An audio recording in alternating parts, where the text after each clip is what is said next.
That was a shit description. That is disgraceful. Disgraceful. Oh, wow. I'm offended. Unacceptable This condition. is absolutely wrong. You didn't get an A star. You only got an A. Go back to school and get an A star. Unacceptable condition. Unacceptable.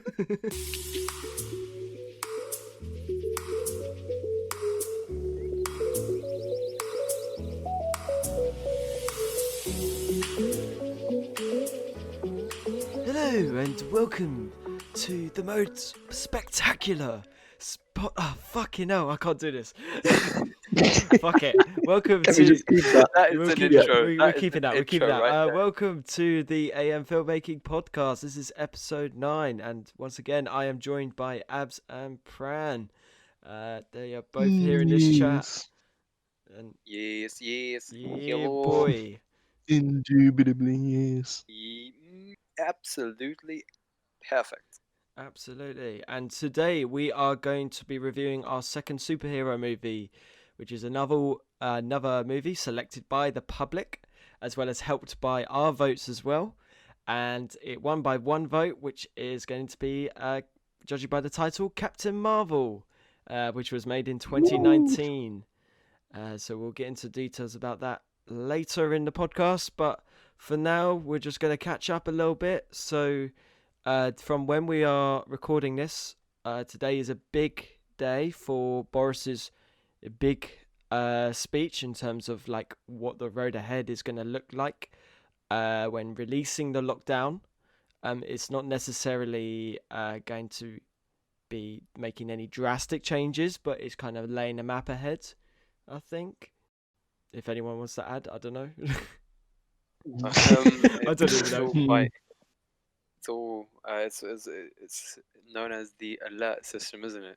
Yes. He's unveiling a 5-tier warning system for easing lockdown. So I guess we'll see how it goes. Yeah. I don't think we're ready to ease No. lockdown. We're the second most affected country 100%. from it. The You thing can is- say that the other countries aren't reporting as well as us, but statistically speaking, right now we are the second most affected. It's not even Italy anymore. Yep. So yeah. But the rate of infection stayed low throughout. It's just deaths. Like it's one thing I've even been talking like when you get in a political row with your parents for a whole good hour, and since my dad does work for the council, he can go on a tangent sometimes when I'm going on about that. But I think it's hard to judge because my view is you can control the rate of infection to a certain degree, but people dying and obviously people getting infected is then it comes to your own kind of self-defense mechanism or your own immune system as such to stay alive. Yeah. There's a certain degree where people are going to point fingers at the government for not reacting sooner, but this whole case is just like there's no point of pointing fingers in my opinion, because I think it's just I don't know. The thing is, at the end of the day, everyone looks for something to blame because there's always not blame, but there's always something that led to something that led to something that therefore has to bear the consequences of what's just happened. But I've got the chart over here for daily change in the United Kingdom, and I think in just today they've had another 3,896 confirmed cases. Well. So I'm looking over the past couple of days. Your mean average is near about the 4,000 to 5,000 region. Because some days it peaked up to 6, some days it's been as low as 3, but the mid-range remains around that sort of 4 to 5 region. So, and sadly, in terms of deaths, it's been 31,855. So we have to take it all in such a stride that it's baby steps almost. We have to really crawl out of this because the thing is, if we come out of it too early, then like we mentioned, there's always going to be fingers pointed at someone. So, and no one's everyone's just gonna end up pointing the finger at the government. In the day, that's what they're there for.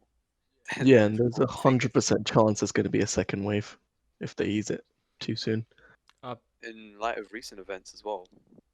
Yeah, but I think we're in a kind of semi-strong position because the thing is, we're looking at other countries that are doing it right. I mean, for example, Germany seem to be controlling things to a certain degree. Sweden haven't even gone into lockdown, and but I think the main thing is it's just as much as like the facts are like really like staggering. The thing like I even said last night when we were doing the quiz is that the UK in itself is so densely populated. It's not like a country like, for example, in Scandinavia, like Norway or Sweden, where 2/3 of their population live alone. It's like, why do they need to go into lockdown? It'll be different in other countries, and that's why maybe like it was going to be a case where UK is going to be higher because of how many people there are. So I don't think we should look at kind of those stats, but like I must agree, it's the way of how we are going to approach this lockdown, because my main concern is at this point in time, are things going to boil over? Like if you look at the US, what's happening right now, I don't know. The thing is, we have to consider that obviously, like you mentioned, other countries, it depends on space, it depends on the density of the population and the overall, shall we say, cleanliness of it all. Because if you go to somewhere like Germany, that place is clean. I've heard so much about how clean a place such as Germany is. I'm not gonna lie, London is fairly clean, but there's you can tell from everything that's happened, we've been impacted by it more, and that's simply because it's such a place where not it's almost sometimes if you go to the underground, there's no place to breathe, and then if it circulate again, London's one of the most hit places as well. So when you're in London, when you're in the underground, if people were gonna, because when it first came out, when it first started to emerge in UK, you have to think about it. Everyone would have been in London. Everyone would have been breathing the same air. Everyone would have been going through the same underground system, and therefore that infrastructure is almost great, but it's also the weakness there. If you know what I mean. Our greatest strength of getting people across, with a great travel system, mostly, was kind of an undoing in a sense, if you know what I mean. Not to say that it exactly is, but you can consider it as such. We're DJ Khaled suffering with success. What was that about him? DJ Khaled. Suffering with success. Oh, okay. Wasn't there a video of when it was like a FaceTime video and some like prostitute was on the other side? He's like, no, I don't want to see this. No, I got love for you, but no. Actually, you know what? He's Speaking such about a joker. there's one video actually with him and Rick Ross, and I'm not sure how, but DJ Khaled's gotten bigger and bigger over the years. But this is the funniest video. They get caught speeding, they're in the car, and Rick Ross jumps out of the car, runs around the car, and jumps off into the bridge and into the water to avoid a speeding ticket. That's ridiculous. Sounds sensible. And you just hear DJ Khaled in the back going, "We the best divers." Oh my days, that'd be joke. I wonder if he's gonna make any new music recently. I don't know. I haven't heard much from him recently. Mate, his wife's got him on lockdown right now. He looks like he's aged like 40 years. Yeah, exactly. He's got like, if you saw in that video where that woman was twerking at it, he had a few like white hairs on him, A few, mate. His beard was going white. Okay, he was slowly turning into Gandalf the Grey, DJ Khaled the Grey. 6ix9ine is out of jail. Oh, did you see someone baited him out as well? Someone fully baited him out on Instagram about where he lives. Like, I'm not gonna say who it is or whatever. Doing too great. But they dead ass baited out where this guy is living, because they showed him in a video taking photos, and stuff like that. So I was like, That's Here's a lot. controversial thing though. Why is it that a guy who's literally just come out of jail is now #1 on YouTube and #1 on Instagram Views? streaming? And it's like, when do we start making convicts popular?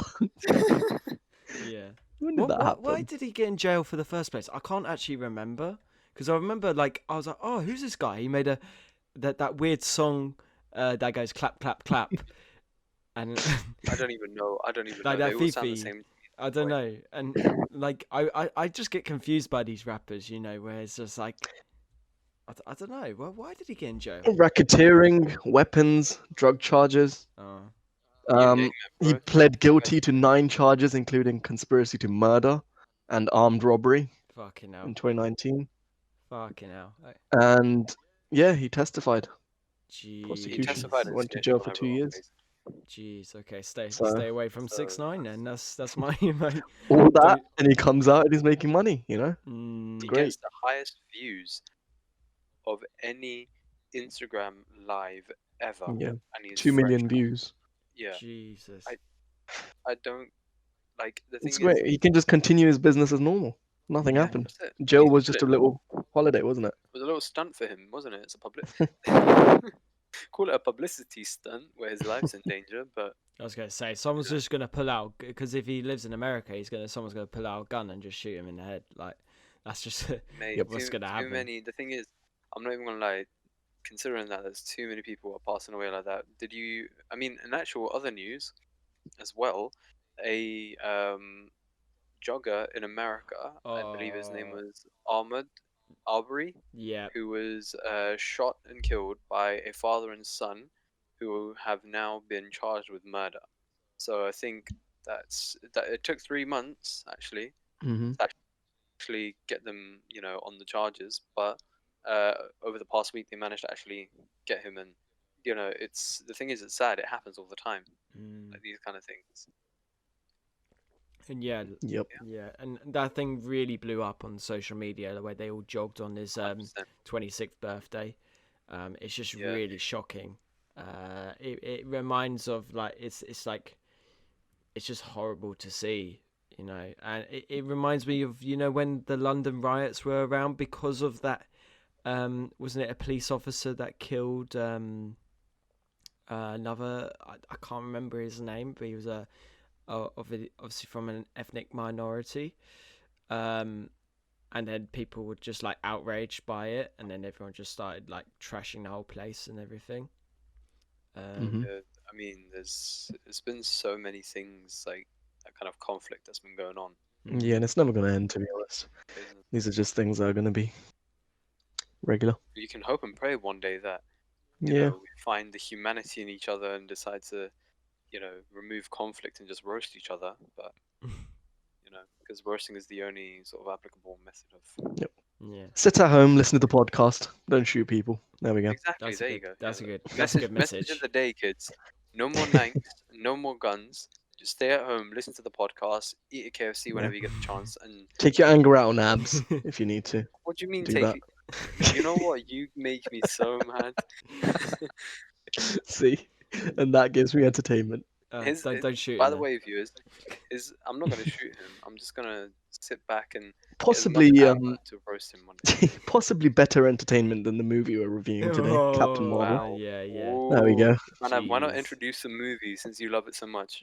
Oh dear. So, quick introduction to the movie. Annoying ass woman. She's with the Kree. No, properly. I don't know. She's actually a Ends human. up getting captured or something, and then She's not even a Kree. falls. Okay, I'll give my description afterwards. How about Adam does his? Yeah, that is a shit. Ooh. That was a shit description. That is disgraceful. Disgraceful. Oh, wow. I'm offended. Unacceptable condition. This is absolutely wrong. You- You didn't get you- an A star. You only got an A. Go back to school and get an A star. Unacceptable condition.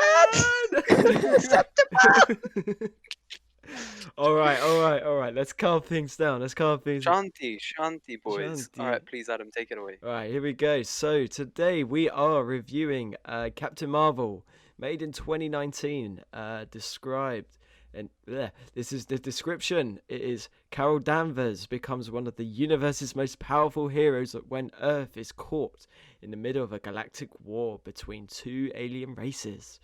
Ooh, sounds so exciting. You know, it's a new Fancy. new hero they obviously introduced. So after Infinity War, we are. Well, I'm gonna just spoil it. Just so spoiler alert. Yep. Go for it. Where there was a little message on a little 90s kind of text keypad before mobile phones were. Pager. A what? A pager. Is that a pager?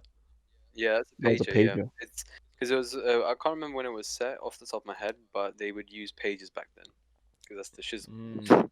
Yeah, it's 1995 because she crashed in Yep. 89. Oh, okay, I'm spoiling the movie now, but anyway. So it was directed by Anna Boden and Ryan Fleck, and it was both written by them. So cinematography was done by Ben Davis. He's done quite a few bits, and edited by Debbie Barman and Elliot Graham. So 2 editors on board there. Of course, it stars Brie Larson. She got popular from, I think it was Ma, back in 2019, if I pulled up my notes. So she was one of the main predominant roles in that. In terms of other films, oh yeah, Ma was from. She was in Scott Pilgrim. She was in Kong, Skull Island. Yeah. She's in quite a few, to be honest. 21 Jump Street. Yeah. Odd bits here and there. So this is kind of one of her first main protagonist roles, and this is Marvel Studios' first female kind of based around main round superhero movie in any film. So that's going from only in the film franchise, so not obviously the comics, because the comics were invented then, but like in terms of film wise, this is the first time Marvel have done this, so tops credits for them. Of course, it stars Samuel Jackson, who I believed at this point this was his last like full kind of main like his main role. role, yeah. Because that's in the final Avengers movies, he's kind of just there, even Yeah. at like. Well, I'm not going to spoil the final movie, but yeah, he's there in bits and like at the funeral and whatnot. But Oh, whoa! Um, That's spoiling. this was like his. Well, they don't know whose. Oh, true. It could be the half the galaxy that was wiped out, their funeral. Thanos' Um, funeral. There you go. But yeah, this was his last big role, I would say, in Avengers. It also has Ben Mendelsohn, who I liked him in this film. I really did.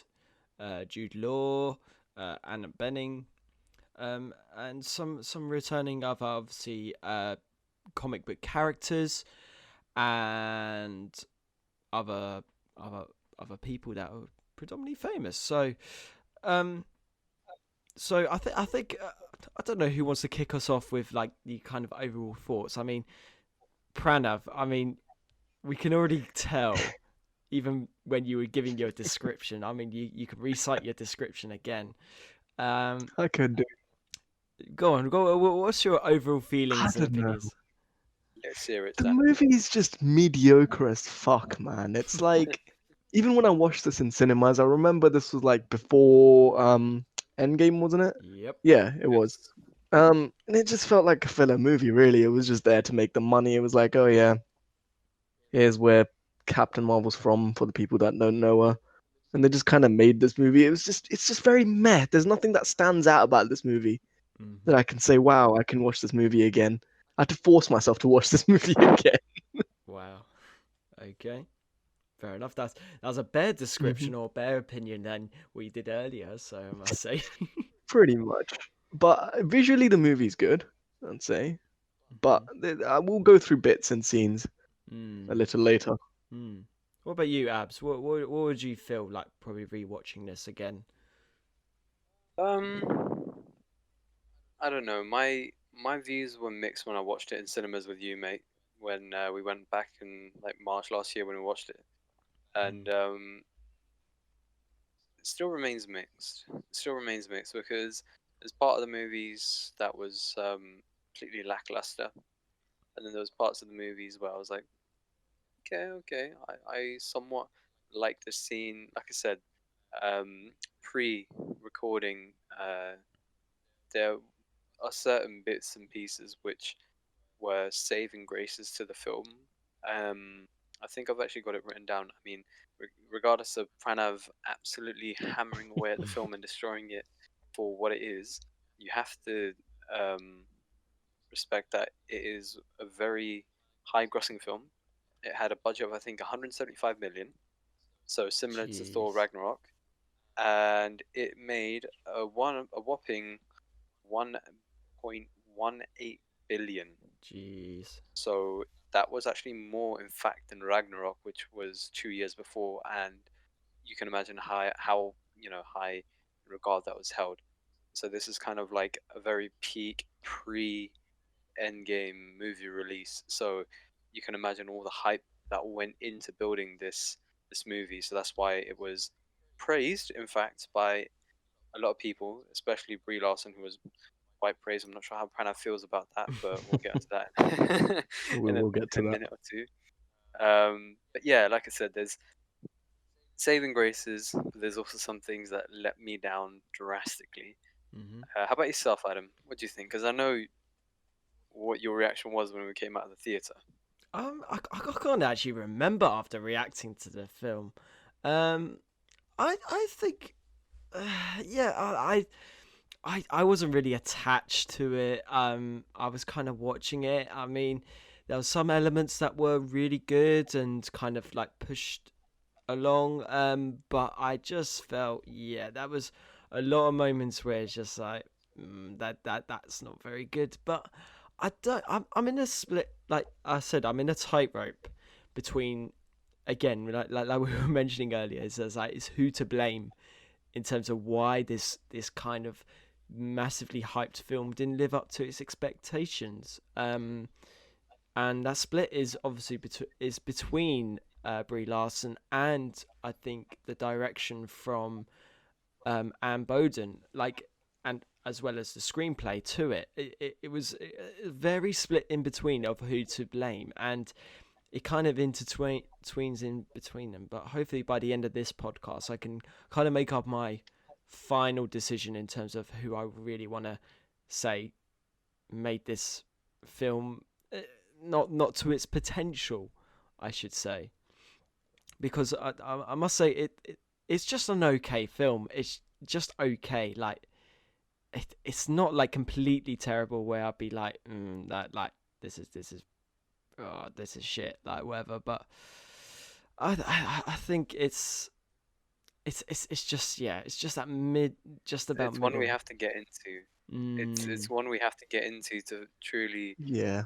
explain. It's not the best origin movie either. We've seen Black Panther, we've Yes. seen Spider-Man's, we've seen a lot of other movies. This just felt like they knew there was the Endgame movie, that was the huge movie that was going to come after this. This was just a mini cash grab before this, Yeah. before the big one. The thing is, should we just run into it and should say our thoughts at this point? Because Start from the start. yeah. Well, Go on. Pranav starts, I guess. No, I was just gonna say right off the bat, there was way too much information load for my head. There's just so much going on there, like Yong, Rog, Veers, Supreme Intelligence, Kree, Skrull, Bonkard, the Accusers, Solar, Planet Torfa. It's just so many things they're just saying. And I'm just kind of sitting there going, what? And I know other movies do this as well. And it's just weird because it's like they expect you just be like, oh yeah, Planet Solar, oh yeah, the Accusers, oh yeah, I know all this. Yeah, but I'm not going to sit there memorizing all this. but they're meant to, I think, but this is kind of a direction they wanted you to feel because the whole point of this movie, so that we're definitely getting to spoilers now. The point of this movie is finding the pieces of the puzzle to why all of this is happening, because this is the beginning of when we start the film to a flashback to a kind of jumbled up kind of version of Carol Danvers, who then switches switched back to Viz, who is the superhero that we know as Captain Marvel, that she doesn't know herself. And I think this film, like at the beginning, is meant to be jumbled up. You know, we're meant to be thinking, yeah, okay, we are on this side of these super galactic people of, is it Kalo or something like that? Kree, yeah. It's Hala, is it? Harlow, Kree. Yeah. See, we don't even know yet after Kree, watching the Kree. movie just now. You know, that's been one of the main issues. I think they've given you an information overload of places, people, names, and things. But what they haven't done is they haven't introduced it. They haven't provided any background information to it. They've kind of jumped you in it because they, at this point, they're almost expecting you to be a mostly, you know, for say, someone doesn't always read the comics, you'd go into the film because you like the movies. I So feel like they knew people were going to watch this anyways. They yeah, didn't really care. they were going to get the views because of how big it was, because it was pre-Endgame release.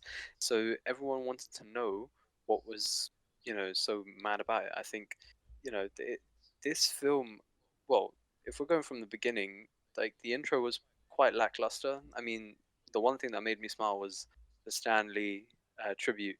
Yeah. That gave me a bit of Mm. chill, and that put a big smile on my face when I watched it in cinemas and when I watched it today. Mm. Stanley passed away whilst they were making this movie, Yeah. didn't he? Yeah. Yeah. Mate, I don't want to talk about it. It gets me sad. Mhm. So they actually made that intro after that. Yeah. Yeah. So they made it specifically for Yeah. for Lee and everything he, you know, contributed to and everything that he worked so hard to create. I think he did release his first comic for Marvel until he was like 40 or something. Yeah. No, all credit to him and obviously the other writers who are just up there with him. Like it's just brilliant for what universe they've just made from this. But going back to the film, see, I actually disagree. I can understand, yes, the intro is meant to be bombarded with all this stuff. But what I like, this is a positive I'm going to say, is how it kind of fits the pieces together as we go through the movie, in my opinion. Because when we get to those middle segments and near to the end to find out who the real villain is, I just like the kind of like mystery behind it to then fill in the pieces. Like I can understand, like obviously the intros and definitely the first time watching was definitely an information overload, but as you're going through the movie, I feel you know everything kind of just like there's a piece of the puzzle there. This is you know, her mind's been manipulated to think this was this, but you know, I just like that kind of element because it's just something a little bit different. You don't really I don't think of any other Marvel movies that kind of go along that basis. I don't know. I see what you mean, because one of the things I've actually gotten written down here is that the way they've portrayed this film is you feel like Carol Danvers yourself, sort of every piece unraveling as you go along. So that sort of disorientation mindset of movie making, keeping you confused, it just adds to the whole aroma of intrigue and confusion and just all around, you know, the unknown. So I think that was a smart bit on I think where you can either call it the producers or the directors or the writers' job. That's sort of where I can agree with you on. But you know, you do as the audience, you do want a bit of information because you don't exactly want to start blowing things up like Carol Danvers does. Like you don't want to start shooting photon blast people's heads. Yeah, I mean, we'll get onto negatives in a bit, but there's a good kind of confusion and there's the bad kind of confusion. True. And I think that was bad kind of confusion for me because even like halfway through the film, they'll be like, "Oh, this is a Skrull or this is a Kree," and I'll be like, "Which one's that?" I need visuals. I don't know what you're talking about. Fair enough. As we get into the movie, you know what I love about this movie is just like as a tail end of a 90s kid is all those 90s era references. I mean, I think my personal favorite scene is when I mean there's an Easter egg as well. But like my favorite scene is when she's in the internet cafe and she's trying to find out the bar that she kind of had that partying in, and it's an internet cafe using one of those old systems. Yep. And when she's like trying to search up the location, it comes up with, I'm gonna put in the error sound like that, and it says like, oh, information cannot be found or whatever.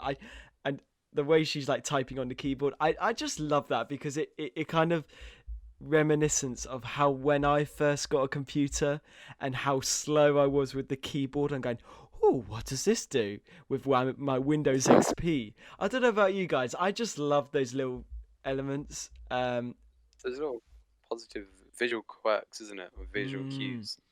And sorry to butt in there, but like my second point is, so right at the beginning as well, when she falls into the Blockbuster movie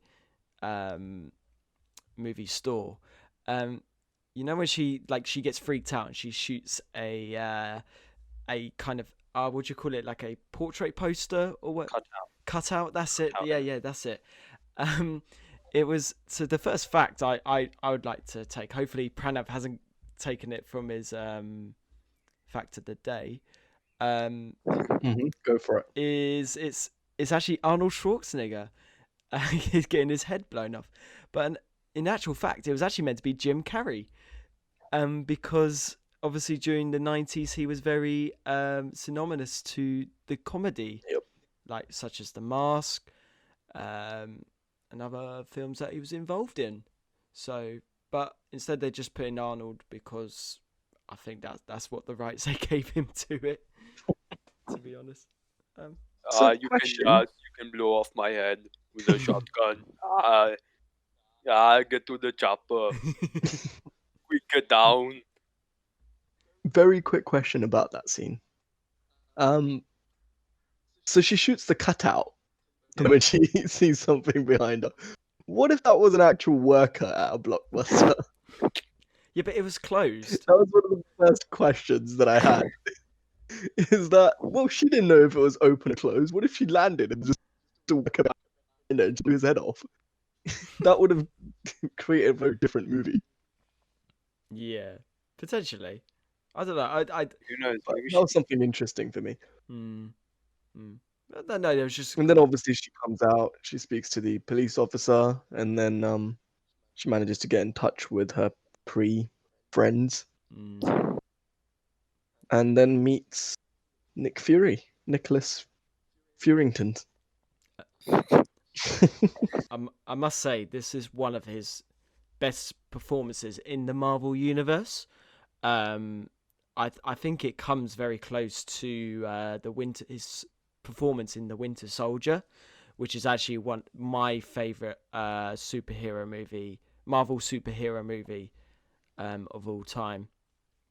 But I thought he's kind of, this is kind of maybe why they wanted to make this film, as for Samuel Jackson's kind of final send off to the Marvel universe. It's just not, it's a nice element tying everything, such as later in the film how he lost his eye, and like, his early position of Shield. I like how they get into the center. It's like, oh yeah, I'm a government of Shield. Do you know where what's her face they were trying to find? Dr. Pegasus or something. Wendy Lawson. Wendy, yeah. Dr. Wendy Lawson. Yeah, Wendy Lawson. They get Marvel. They get put in a holding room. But I don't know about you guys. I thought this was one of his best performances in the Marvel universe. Would you not say? Yeah, and some really great CGI used on his face as well to make him look really young. So obviously this movie's set way before the actual Avenger movies. I think Samuel Jackson was a saving grace in this film for me. He's not your Fury that you know today. He's still got the sort of, you can see he's a little bit more bright-eyed. He's a little bit more hopeful than the Fury we know today. So I think, seeing him with a soft side, seeing him with a more intrigued and unknowing side of him, really humanizes him and really brought us to like his character development even more, so we appreciate him in the later movies or in the previous movie.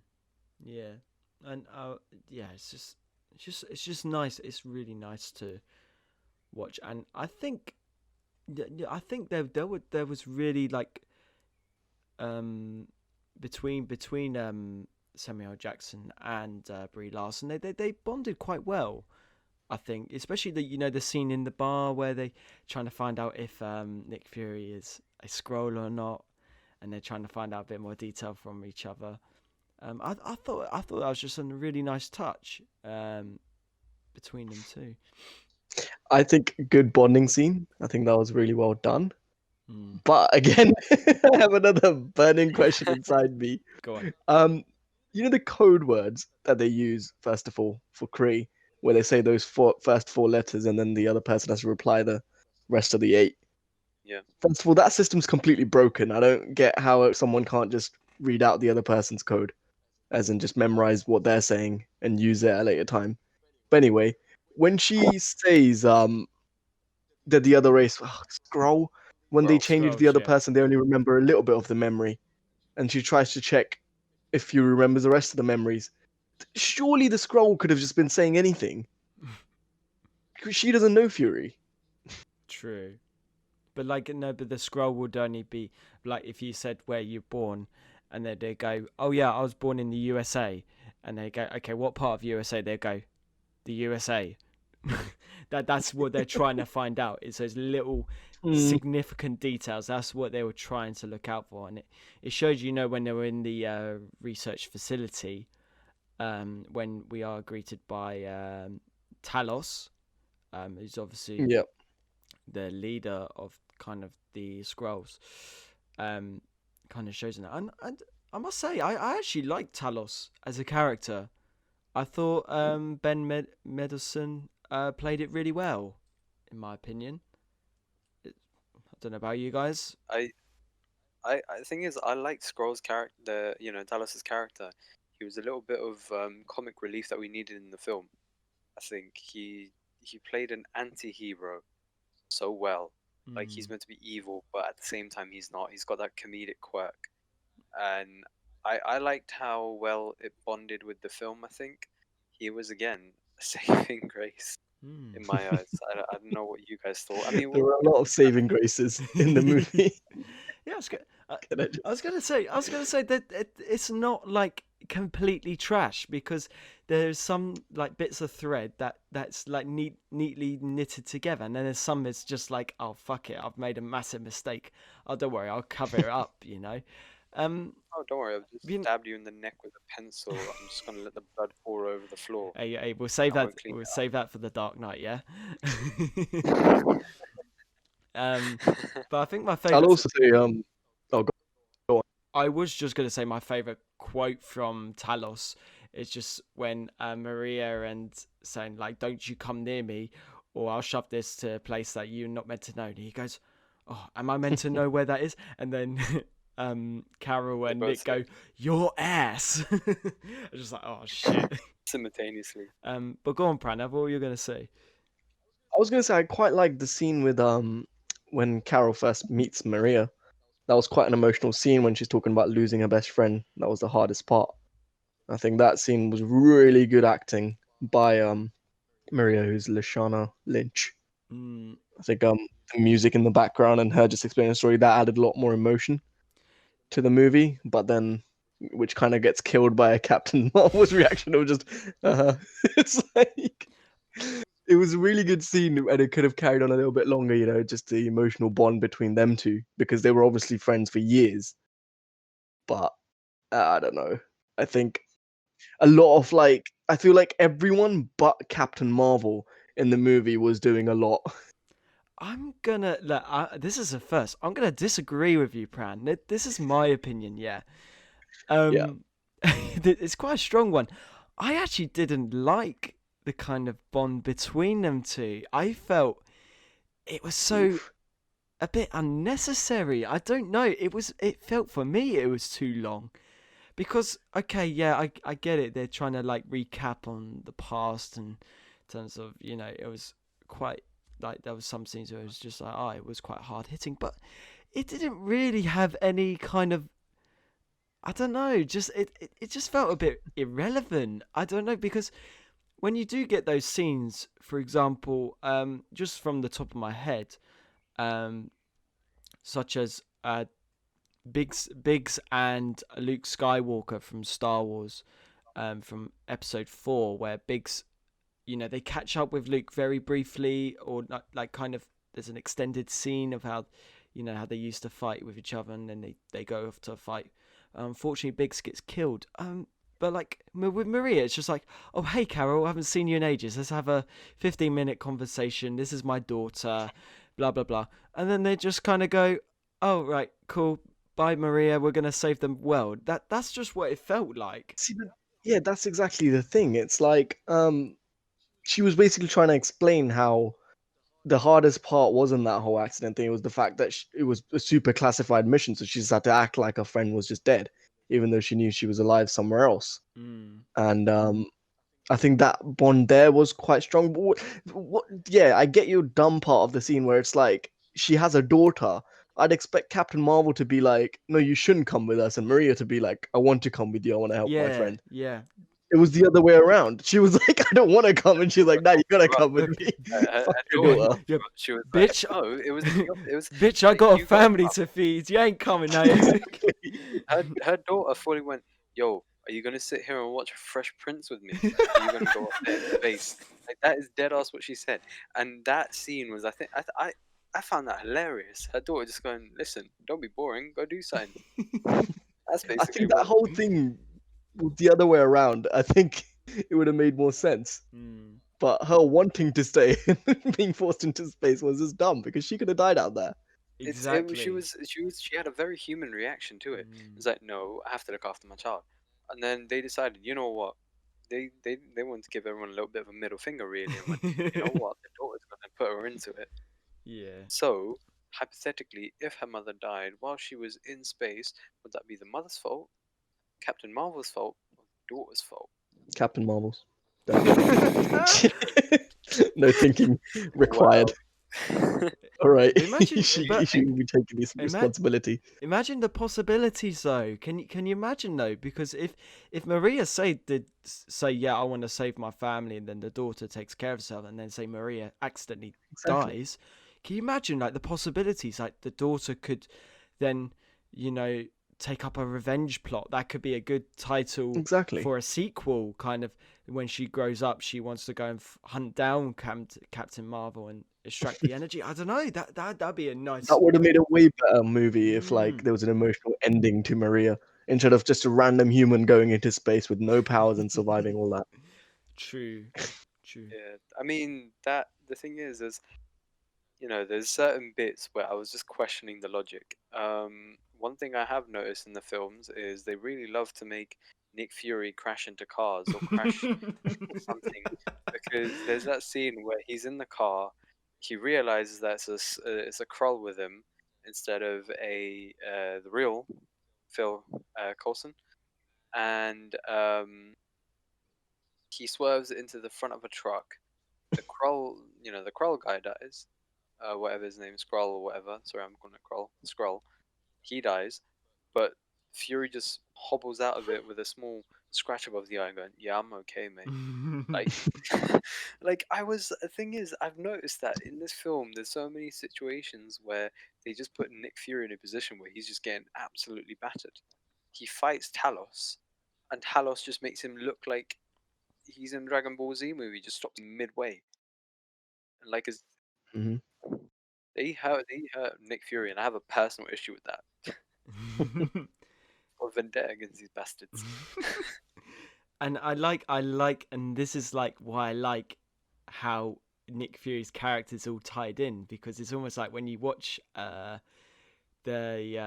other films. So, for example, like the Avengers movies, it's like almost like Nick Fury's seen this all before, and like this film is. Like Captain Marvel is kind of the first time he's put in that situation, and you know he's kind of that's how he's grown into that character. You know, he's getting flung around by aliens. He's driving into big trucks and getting into car crashes, which he loves to do.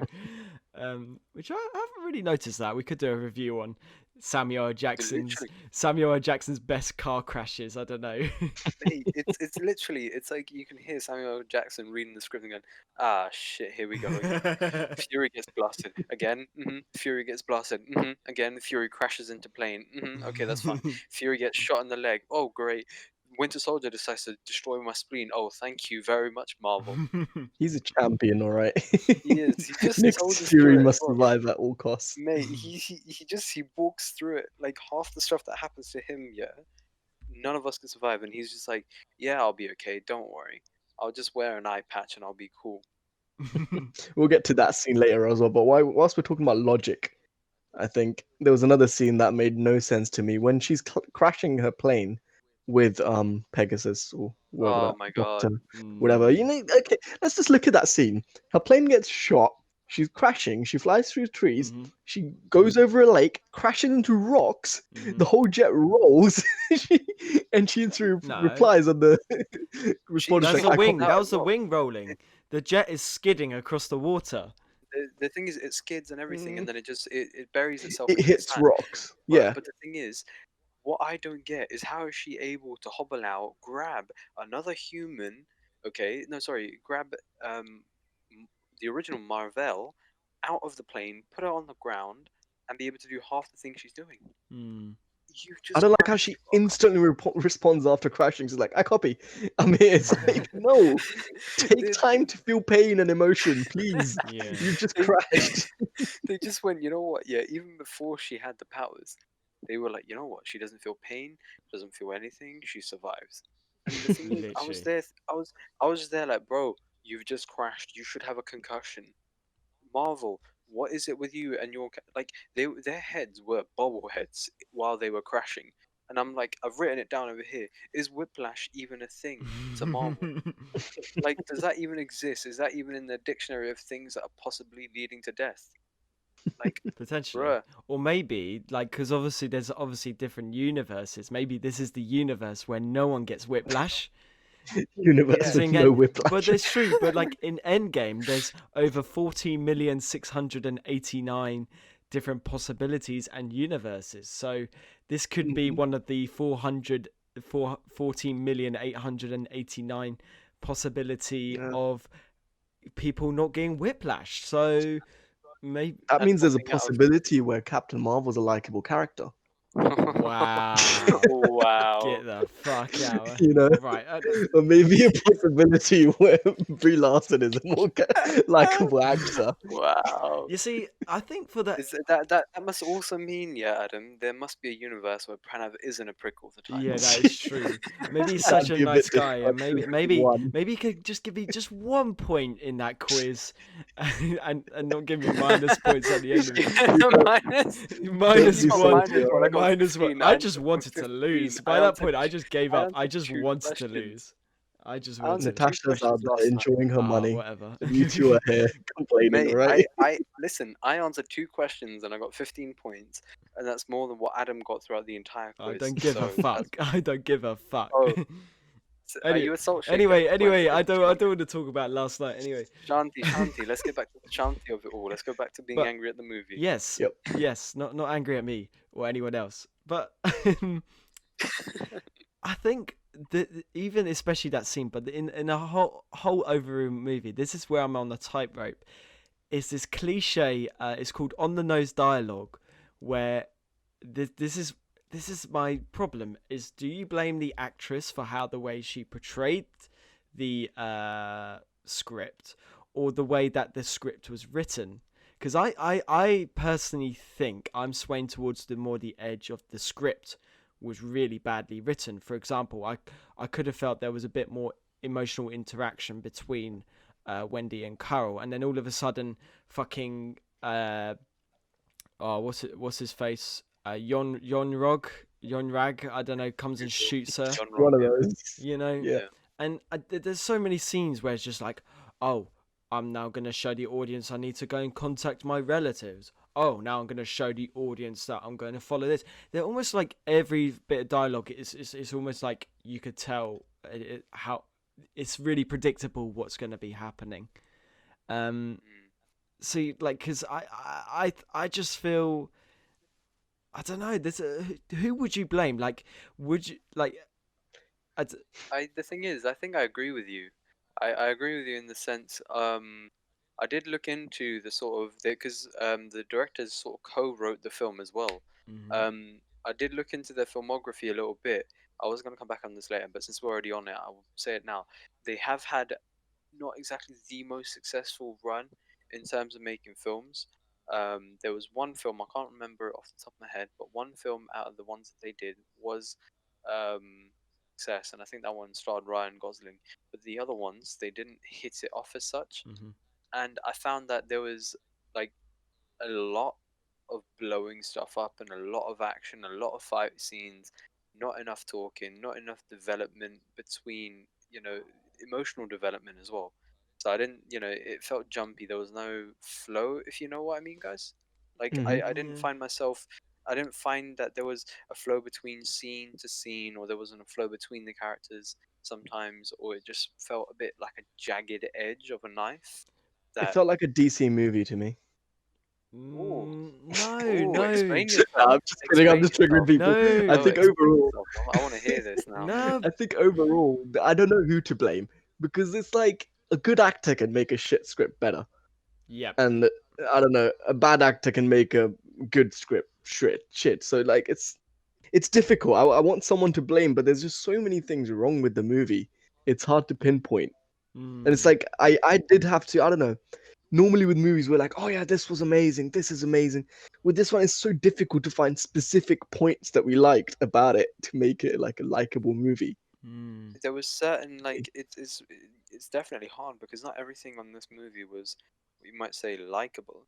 There were certain areas and certain scenes that you might have enjoyed watching, but doesn't necessarily mean that you overall enjoy the film. I think there's like the small bits in the film, like one scene that I think stood out. I'm not sure what you guys thought about. It's where Fury shows off his little spy skills using tape, and sort of use the tape to get a fingerprint, and then use the fingerprint scanner and everything. Like I thought that was that was a nice, cool little scene, and I for one would have loved to see more of that. Like more him being a bit more sneaky, spy or whatnot. But then the there's writers kind of killed that off, because then they kind of just went with the next door. They just blew it open. So again, and then there's this two-way thing. Is that Brie Larson doing it really badly? Like there could have been a bit more comedy in that, or was that just really shit the way of writing it? Just saying, okay, let's just put that in there, And I think other than go on. I was just gonna say, like, sorry to cut in there, but like, it's just like I think overall, like, Brie Larson didn't really grasp hold of her own character as such. I think there is an element of when she was just thrown in there. Like if you take, for example, when Chris Evans and Robert Downey Jr. started, when they started the MCU, they kind of, they found that development to like build off from. But I just felt she just fell short of that full potential that people were looking for. I don't know. I don't know if you. She can't live up to those superheroes, I don't think. I think she's struggled quite a lot with that. There's big figures around her with Thor, Chris Hemsworth, and like Iron Man and Captain America. So her character was just kind of there. It didn't feel like we were excited for her. Obviously, we were very excited when Avengers Infinity War happened and we saw the little logo pop up and everyone was so excited for this movie, which is why I reckon it made a lot of the profit that it did. Yeah. But I think if there... Yeah, go ahead. Sorry, mate. Oh, okay. I think if Captain Marvel was in other movies before her own movie, this movie wouldn't have done as well. Because people wouldn't have watched it. Because I think main viewership came from the excitement from the movie before. If they knew what the character was like already, they would have had opinions already, and I think this movie would have done way worse, in my opinion. You know what it is? I think with something like this, because they started off creating the main characters. So you've got your Captain America, you've got Thor, you've got all the main characters already made, and they've literally, what they've done with Brie Larson is they've thrown her into her own solo movie.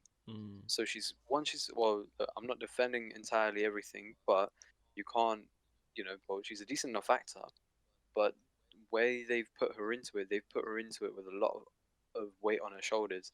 She has to live up, as you said, to the expectations of all the other characters before her and all the actors before her as well. So she's had to develop, like, she's had not that long enough time, I don't think, to fully grasp the character, as you said. And with this film, it shows, because with, if they'd done it a bit earlier and they'd worked on character development, then by that time maybe this film would have gone a bit differently into explaining it or whatever.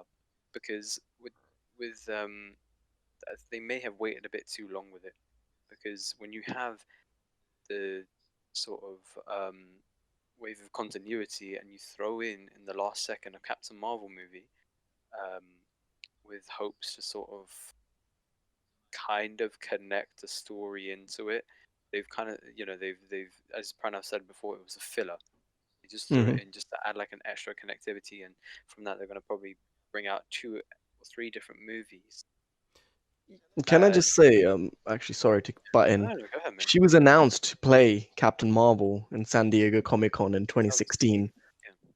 So I think she had more than enough time to prepare for the role. So Well, I guess the movie came out in 2019, and they've obviously started filming like the year before or something. But I think she would have known a long time before that announcement that she was going to be Captain Marvel. I think she had more than enough time to prepare for a role like that, and I think Marvel with themselves also had enough time to actually add. Yeah, go on. Yeah, sorry, no. So do you think, like, with Brie Larson, is that she didn't put enough effort into the character? Is that sort of where your mind is That thinking, or partially that, and I don't think Marvel cared much about the Captain Marvel hero either. I think it's more for like the next phase they needed her.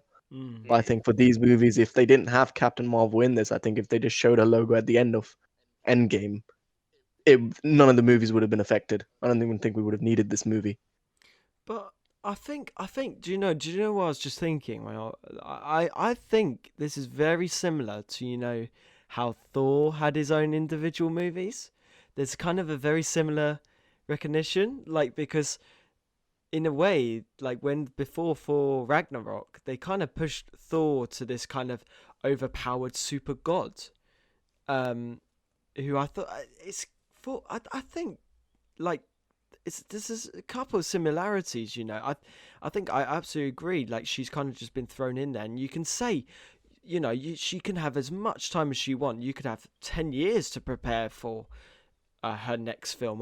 I don't know, but like, it doesn't matter how much you prepare for it. At the end of the day, when it comes to it, it's either a make or break situation, and it's very similar to, like, almost like Thor. Like, if he, when he obviously got the announcement to say, oh yeah, I'm going to play the character as such, but again, like, I just remember the first few Thor movies, it was just like, well, he's just overpowered. He's got his hammer. He just cares for his brother as such. And it's like Captain Marvel, yeah, okay, she's really overpowered. She can shoot lasers, she's found her true ability. So maybe potentially, like, I'm just being a bit hopeful. Maybe it's just a time for letting the kind of foundation set in, because I seen on IMDb that they're in post production for the next Captain Marvel. It's going to be Captain Marvel 2 film, which is going to be coming out. So, well, that's just my opinion. I think I get your point. I get your point about Thor being all powerful and whatnot. I think we saw a human side of him. I think all the heroes that we had before have those strong weaknesses. This is like adding that Superman kind of character into this, because, like, it's so difficult to now compare heroes, because before you can say, oh yeah, Thor or Iron Man who would win in that fight, or like Hulk or Thor who would win in that fight. Adding Captain Marvel into this just kind of spoils it for me, because she's just disgustingly overpowered. It's like Superman versus Batman. That shouldn't even I have thought you were been a gonna say movie. she was Because just disgusting. I was like, wow. no. She's I literally was gonna say overpowered. She has the same power as a Tesseract, and that's pretty literally much. what powers her. But the thing is, there's something on the tip of my tongue that I was gonna say that I'm trying to remember at this point. But with this film, you find it's that invulnerability that we tend to dislike a bit. It's almost like with Hela, if you know what I mean. You know how we said with Hela in the last podcast, there needed to be something more. There needed to be something more with Captain Marvel. Yeah. And what I think they might need to do is they might need to, ask Waititi to come save, um, That's exactly what I was this gonna say. I think if he literally. makes a movie for Captain Marvel, I Yeah. might end up liking her. The But thing is, it's also to do with, you know what? I go back to Pranav's point. You can't blame it on just one thing. There's so many different things that you have to sort of look at to understand where it went wrong. And I think direction, acting, style, and Writing. the writing and the production. I think. Well, I mean, you had Kevin Feige on production, so I don't think they screwed up there. But it was mainly the writing, directing, and I think the type of acting that was a little bit too it's different from the rest of the Marvel films, if you know what I mean. It doesn't sit into it as such. So that's why we find ourselves, well, let's be honest, disliking the film to the extent that we do. Yeah. And well, wasn't there a story that a lot of the reviews for the movie were actually deleted by Marvel? I don't know if I'm correct on this one. Because if you look at the ratings, the critics' ratings are actually quite high. They're 78%. So average being 6.8 out of 10. The viewer ratings for the movie are 2.9 and 48%. So I remember there being a huge if I'm right, a lot of there we go. Yeah, Rotten Tomatoes. A lot of reviews were deleted. Yeah. And there was a huge controversy around that. Apparently 54,000 reviews were deleted for the movie because he was doing so bad. Wow. That's kind of shocking in a way. Like, you can't. That's a bit weird, because I was actually looking at that and I was like, well, where are the reviews gone? I can't really see them. Like, and it all seems to be all good, and then you get the audience ones, which is all split. So that's kind of interesting. Like, maybe there's a whole debate of like, are Marvel paying like sites to say, hey, like, we'll pay you this amount of money and you can take off that critic review. I don't know. That's kind of I think dubious. part of it is also because I can see one of the reasons here is because Brie Larson's a fairly outspoken feminist, gender equality and sexual assault activist, and I think she's one of the big voices. And I think, like I mentioned before, she mentioned in one of her press reviews that if you didn't like this movie, then you're probably a white male who doesn't like strong female characters. And I think she really peed the internet off in the wrong way, and that was part of the reasons all those bad reviews started flooding in. But then that's no reason to delete reviews for a movie. No. Because that makes it look a lot better.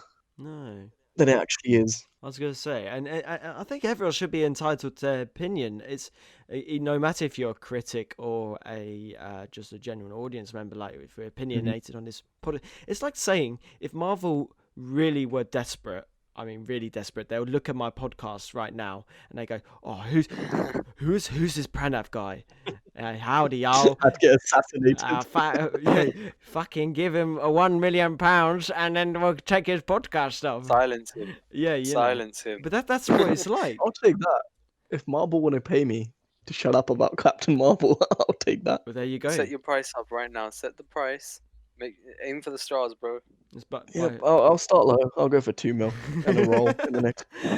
They roll on as the bad guy who kills Captain Marvel off the Marvel universe. There you go. Fair enough. So before we conclude, Pranav, do you have a special amazing fact that you want to share? Don't I always? I think before I go to that, I think one more thing. Whilst I'm bitching about the movie, a few more points that I've got written down there. Firstly, you can answer these questions if you want. Why didn't they show her the black box recording that they had when she was on their ship? Play that to her, firstly. That would have solved a lot of problems when she's on the Skrull ship, when they've captured her. Secondly, But when they the didn't. when They they are didn't have playing the the. They didn't have the black Have it. box. Go on. They didn't have. They How didn't have didn't it. they? No, they didn't. They didn't have it in the because they didn't know exactly where it was. They knew it was on Earth, but they didn't know where they were going until they infiltrated Earth. Yeah. So The they black only box found, recording. I thought they had that from the ship's crash. No, but they had no, to no, use. They never found the black box they, no, recording. no, they found the black box recording after they infiltrated, what's it called, Shield, Mm, because they obviously Shield or whoever Pegasus, they would have taken back the scraps of everything, mm. so they would have Hmm. the black box. So that's why Okay. And they wouldn't know. Well, they then, could show it to her then, The sc- and they did Yeah. it. Yeah, go ahead. Adam. But the scrolls wouldn't know in- where to look because at first they had to use Captain Marvel to kind of get inside her head to say, right, oh, okay, so it's going to be around this area. So then they're both looking for this kind of like for more information. So and like what Ab said, they when they were in the military base, which was a significant moment, to then Yeah. find those recordings. So the scrolls wouldn't have a fucking clue. We're like, she may have come from a different planet for all we know. So they Mhm. had Okay, then I'll give you that point. But then my next point being, couldn't they have just faked the Yay! black box recording that they were playing back to her, the little CD that they brought? Because They they can can't transform into the other person, can't they? Just fake their voice No, they can't. and They just need. make up a He says. recording. He says that he has to see the person to imitate them, and then that They comes saw the into a person in her memories. in her memories. Yes, but they physically need to see them though. Mm. They literally he can't make it from memories because they take the piss out of that in the scene where they all going up into space into the laboratory, where they're like, where Fury's like, I'll give you $50 to turn into a Venus flytrap. So they, unfortunately, Well, but he can't see a Venus flytrap right there, but he saw the recording. yes, Oh, but then when they were in their memories. Mm. yes, but then that would technically mean he'd have to look into his brain again. He'd be I don't doing know. it It's from all too memory. technical, but I think the black box recording could have easily been faked. She has no proof that they're telling her the truth, and they could have just turned her against her own Kree team. So that was all too silly for me. And then the next part, obviously, being when like it's near the end of the movie when that guy crashes. Oh man, I don't know his name. Jude Law. No. The bad guy. Yeah, the bad guy, Yon Kree guy. Rog. Yon Rog. Yeah, That Jude one. Law. There's no way I can remember Yonrog.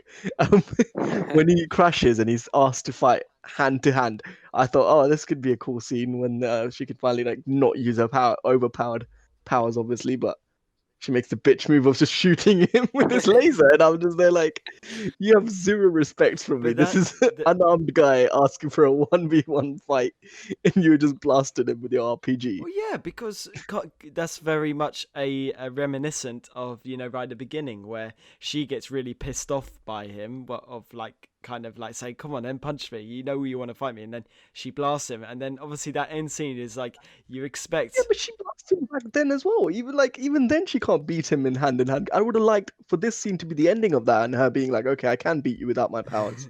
But instead she does that whole move again where she just blasts him. It's like, come on, just fight him. But that's just her character. It was That's her actually a character. subversion. It That's was a a complete character, I know. subversion of everyone's expectations. There wasn't. But it's like they make her as unlikable as they possibly can. It's like they don't give me enough to be like, oh yeah, I like her. I was like, if she had fought him there, I would have been like, okay, at least she did that. She has some like honor, respect in there. But it's like, nope, she's not gonna follow through on that. And anyway, one of my facts of the week was gonna be that do we need a jingle for this? Pranav's facts of the I week. actually want to do a recording of a Pranav's facts of the week, so then we could dub it over with I some think we might need music. to. We'll have to. Yeah, But that go would on, be good. Pran. Go on, Pran. All right. So the older ladies, when they're on the train Mm-hmm. and fighting, older ladies stunt double during the train fight is Heidi Moneymaker, and Brie Larson stunt double is Renee Moneymaker. So a lot of those scenes when the fights are going on, that's two sisters fighting each other, both those stunt doubles. Even though Brie Larson says she does her own stunts. Oh yeah, I saw that. And everyone's like, Yep. For the viewers, let's just put this out there. Pranav is disliking Brie Larson as much as possible. She's just not giving me because- anything to like. There you go. Mm-hmm. He normally likes characters and people, but Yep. this is just a one-off. Okay, guys, please don't hate him or send him death threats. Hate me for it. We will Argue definitely to you. we definitely are not gonna be sending you the address for him so you can send hate mail. Yep. Or shit in his Argue with mailbox. me about Captain Marvel. I have 6 more points to your 1 point. But overall, for me, are we doing overalls? Are we? Yeah, Are we at that go point for it. for ratings? Go for closing your thoughts? ratings. Go on. Yeah. Overall, I'd say she wasn't the main character of her own movie. I think every other character did a lot better. I think if this movie would have been a standalone Nick Fury movie after the last movie, I think this would have done a lot better, where he meets Captain Marvel and then they show why he paged her. I think a Nick Fury movie and this whole Skrull invasion thing would have done a lot better with the Captain Marvel thing on the side than this whole Captain Marvel movie. So, and yeah, visually the movie's great. The actors are great, other than Brie Larson. And Wow. the downsides I've already complained the entire movie. So this movie for me is a solid 6. I'm sorry. Decent. I'll give my review. I think I'm just gonna have to agree for once. I think it's a 6 for me. Hey! It Can we both drop it to a 5? no. Tough. You could drop to a 5 if you really want to, but Okay, I changed mine. I don't want to be as because Adam liked the movie and he's giving it a 6. no, I didn't like it. I'm didn't. gonna I give it a didn't 5. say I liked it. I said it was okay. It wasn't completely trash, but it wasn't completely amazing or like whoa, it stood out for me. So yeah, I think 6 is just where it sits. Like there's nothing truly I disliked. I think there are some elements that I feel that could have been developed a bit more, and other elements are. It's just so much in this. We didn't even explain about Ronan, for goodness sake, of his appearance. Oh, we're missing out quite a lot. We Yeah, missed loads. we didn't even talk about Nick Fury's eye thing. No, We didn't talk no. about. So let me before I give my last Yeah, thoughts, I'll just catch up on yeah, we'll do everything that we there, missed but we'll out get on. Adam's. Yeah. Well, Adam's I thoughts. was just gonna say it's a He's 6. already given it. It's a 6. I can't really explain it anymore. It's one of those films like if you really have nothing else to watch and you feel, oh, I want to watch a Marvel film, but I've seen it all. Ah, fuck it, let's just watch it. Let's just criticize it or whatever. Like it's just one of those films you just like you watch it that one time and then you go, yep, let's never revisit it again. So solid 6. That's for me. Okay, yeah. Just talking about small bits and bobs, I guess. Yep. I did, like I said, this movie overall, it didn't gel together as well as it should have. I gave it as much of a chance as I could. You know, I tried to bump up the rating as much as I possibly could as well. It was hard. The movie made it hard simply because the writing just wasn't good enough. The direction, I think Marvel, they went for, I'm not gonna lie, they probably didn't pick the best duo. Probably because it's their first ever superhero film, so they probably took it in a different direction than what we, the viewers, wanted it to. Um, I I do I do love there's a little bits here and there that really saved it, like the end, right at the end.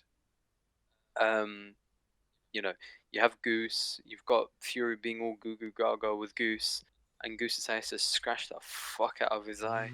That's the backstory behind it. I think that was quite funny. He's like, motherfucker. That sort of classic Samuel Jackson line. And again, saving grace for me, that bumped me up 0.1. And, there's a scene where he's singing. Why is Fury singing? That made me smile. So, again, that bumped me up as well. So there's little bits in the film itself, the little back and forth with Talos and that sort of resolve in the end. But okay, I guess there's only There's that revelation as well where he Yeah. writes down Yeah. Avengers. That really pissed me off. That the name Avengers came from a plane. I was like, come on, you could have written that in better than that. You could have found that anywhere else, but on her where it said dumbass plane. where it said Carol Avengers Denver. So She's her such middle a name is Karen. Avenger. She is such a Karen. Karen. Can I just Wow, say? she went from a Carol to a Karen, guys. They should have Yeah. named her Karen. But go on. Carol You know. fucking Baskin. I have not seen this. I have not seen this. Oh, Do not. you need to watch Tiger King. I've just finished watching season 5 of Peaky Blinders, so I guess I'll be watching Tiger King. At the end of the film, I really did start contemplating life after I watched it. I was kind of like at the end of it, like, why did I watch it again? I do want to say, just for the viewers out there, that no animals were harmed in the filming of this film at all. So that's a good bit. Now that I prolonged all the goods, I can only give it. It's bad when that's the good thing about it. That's a standout point that no animals were harmed. Hey, the cat did go to the film premiere after all. Mate, mate, it's a cool cat. You can all agree, it's a cool fucking cat. And it's named after a duck or a goose, I don't know. Goose, yeah. The name is literally Goose, Adam. Yeah, I know, a bird of some sort, I don't know. We do not associate ourselves with Adam outside of this podcast, so please don't judge us too much. I don't care. Right, I don't care. Final thoughts. Get on with it. Final thoughts. I actually, another good point was all the color palettes, all the colors, the amazing cinematography, and great fucking graphics. That all led me after, before. This is my overall rating before podcast. It was 7.3, and I've got it written down right here. And I'm assuming Pranav hates me for this, but I do. I'm keeping it. No, I'm not. I'm not keeping it the same. I'm bringing it down. I would say probably to 6.5. Ooh. Yeah, I'm dropping mine to a 5. I'm bringing it down from 7.3 to 6.5 simply because after reviewing it and seeing that there was not enough development in the key areas and how well it could have been as a film, that it wasn't, it's brought down to 6.5. Mm-hmm. Fair play. Yeah. Fair play. I'd bring it down lower, but I liked Samuel L. Jackson. Mate, Samuel L. Jackson singing was amazing. Hey, Mr. Postman. All right, I'm going to get copyrighted from this now. Yeah. Anyway, I think that concludes today's podcast. Now, for the next podcast, I think we've done a lot of Marvel films, and I think we should go into the DC universe because I feel they're getting ripped to shreds a little bit from listening to this. So I think we should leave to the public because I got written here The Dark Knight, but what about you two? What second DC film? Because I remember, Abs, you said Man of Steel. Man of Steel was good. I don't mind giving that option. I don't know. What about you, Pran?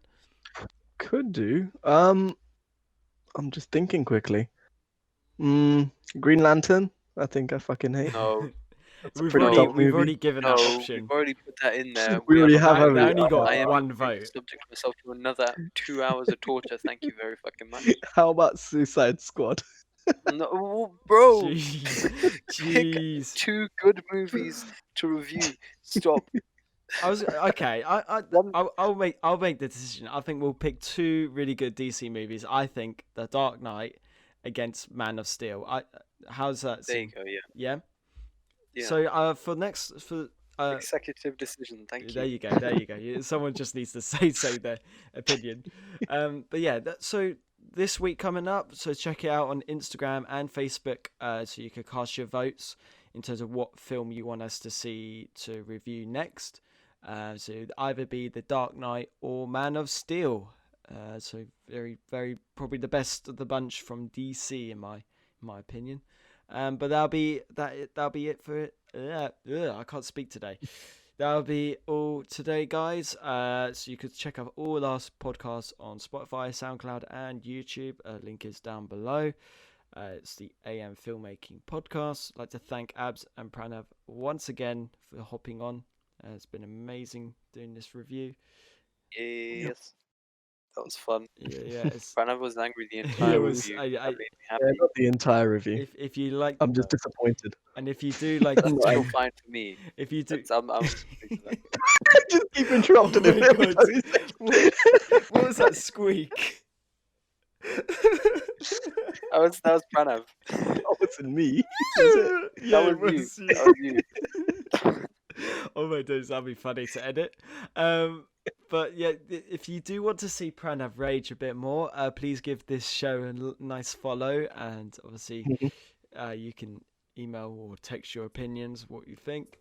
So thank you very much, guys. I'll see you all next time. Peace. Bye. Go leave a bad review on Captain Marvel. Bye.